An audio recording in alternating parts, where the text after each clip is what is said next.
Hello and welcome in this lesson. In this lesson, we will learn how a UE calls another UE in IMS network. In this graph, we are having UEA and the P is core of the A side, which includes the MME A and the S gateway A and the B gateway A and the BCRF and the B-CSCF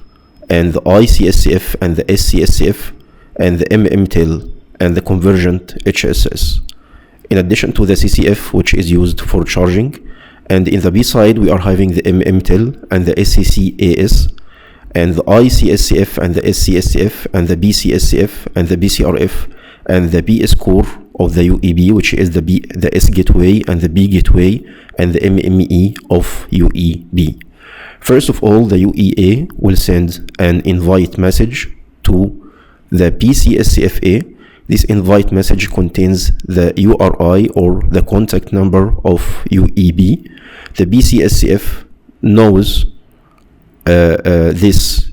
UEA is registered to which S-CSCF from the registration procedure, so that the P-CSCFA sends the invite message to the S-CSCFA.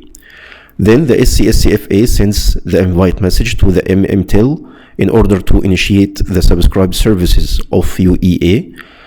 Then the MMTEL sends the invite message to the S-CSCFA. Then the S-CSCFA needs to know if UEP is an IMS user or not, and if it is an IMS user, it needs to know it shall send the invite message to which I-CSCF. So the S-CSCFA sends an enum DNS query to the convergent HSS,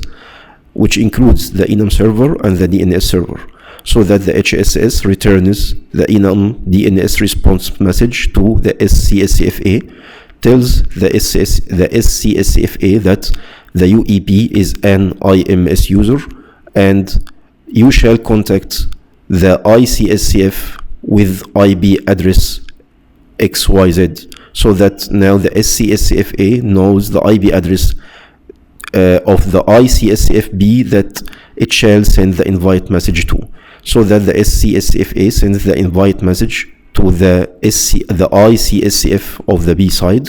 Then the I-CSCF of the B side sends location information request or LIR message to the convergent HSS in order to know the UEP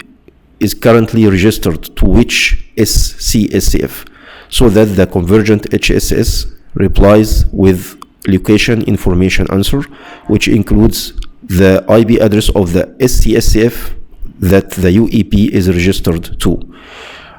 Then the I-CSCF sends the invite message to the S-CSCFB,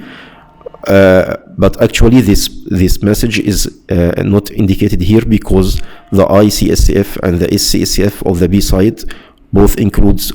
are contained in the same node or the same box, so this message is not indicated here. So currently the I-CSCF sends the invite message to the S-CSCF that the UEB is registered to, so that currently the S-CSCF of the UEB sends this invite message to the MMTEL AS and to the SCC AS.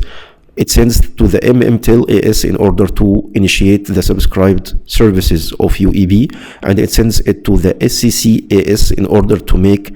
terminating access domain selection. Terminating access domain selection means that the S-CSCFB needs to know if UEP is currently exists in the IMS network or it currently exists in 2G, 3G CS network, because the UEB, even if it is an IMS network, if it is an IMS user, it might be in an area that has no 4G coverage, so that it currently may be attached to the 2G, 3G CS network, so that in the current status, if the UEB is attached to the 2G, 3G network, if the call is routed through the IMS network, it will not reach the UEB, so that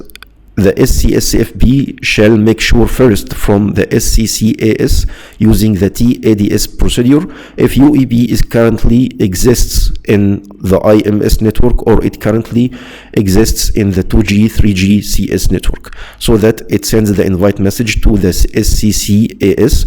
Then the SCCAS sends a UDR message to the convergent HSS, asking the convergent HSS if the UEP currently exists in the IMS network or the 2G, 3G network, so that the convergent HLR HSS sends an IDR message to the MMEB in order to know the UEB is currently exists in 4G or 2G, 3G, so that the MMEB sends replies with an IDA message to the convergent HSS, telling the convergent HSS that the UEB currently exists in the IMS network, so that the convergent HSS sends to the SCCAS a UDA message telling it that the UEB currently exists in the IMS network, so that the SCCAS sends the invite message to the S-CSCF-B, telling the S-CSCF-B that the UEB is currently existing in the IMS network, so that the S-CSCF-B decides to send the invite message to the P-CSCF that the UE is registered to. This is because the S-CSCF-B knows from the registration procedure the UEB is attached to which P-CSCF, so that the S-CSCF-B can simply send the invite message to this P-CSCF that the UE is registered through, so that the P-CSCF sends the invite message to the UEB. Once the UEB receives the invite message, it will reply with 180 ringing message, which includes the SDB answer. The SDB answer includes the codec that shall be used in this call, so that the P-CSCF, once receiving the 180 ringing message, it will start creating the dedicated EBS bearer with the UEB, which will be used to pass the media stream between UEB and UEA.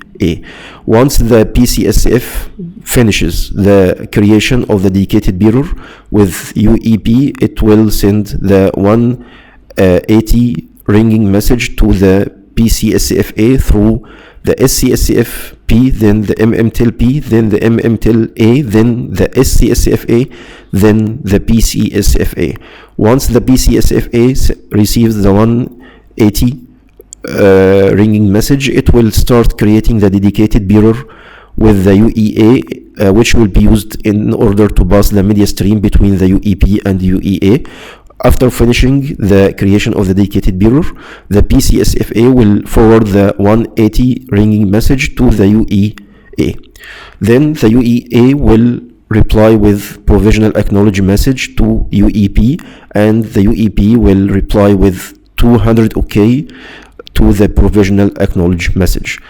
Now the dedicated bearer is created from the B side and A side, so that the media stream can be exchanged between UEP and UEA. Now the UEP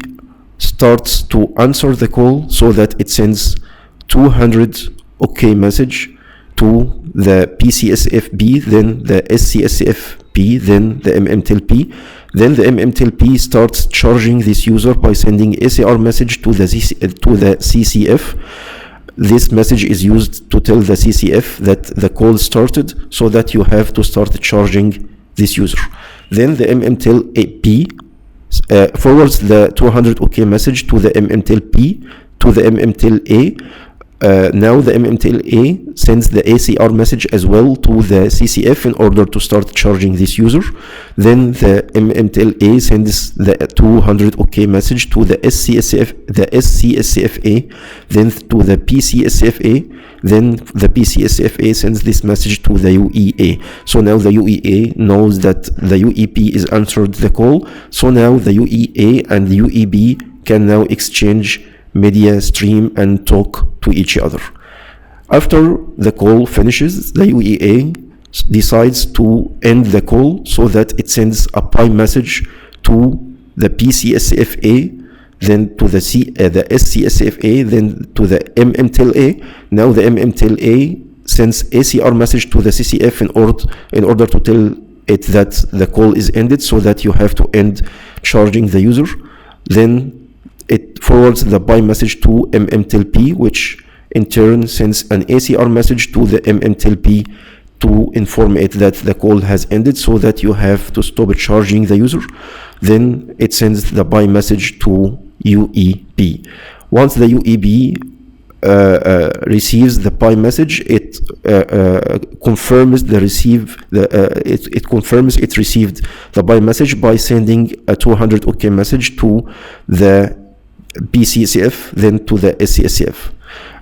Once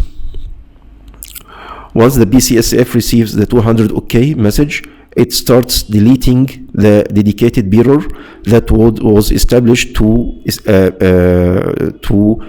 exchange the media stream. After the dedicated bearer of the B side is deleted, the P-CSCF-B will send the 200 buy message to the 200 OK message to the P-CSCF-A, telling it that the dedicated bearer has been deleted from the P side, so that the P-CSCF-A starts deleting the dedicated bearer from the A side as well. And after the dedicated bearer is deleted from the A side as well, the P-CSCF-A forwards the 200 OK message to UEA, so that the UEA knows that the call has now released.